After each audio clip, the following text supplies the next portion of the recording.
People talk glibly about science. What is science?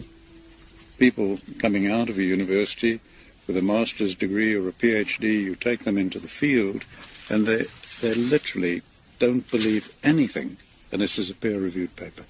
It's the only thing they accept. And you say to them, but let's observe, let's think, let's discuss. They don't do it. It's just, is it in a peer-reviewed paper or not? That's their view of science. I think it's pathetic. Gone into universities as bright young people.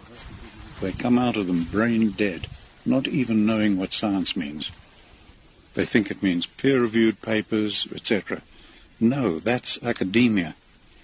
And if a paper is peer-reviewed, it means everybody thought the same, therefore they approved it.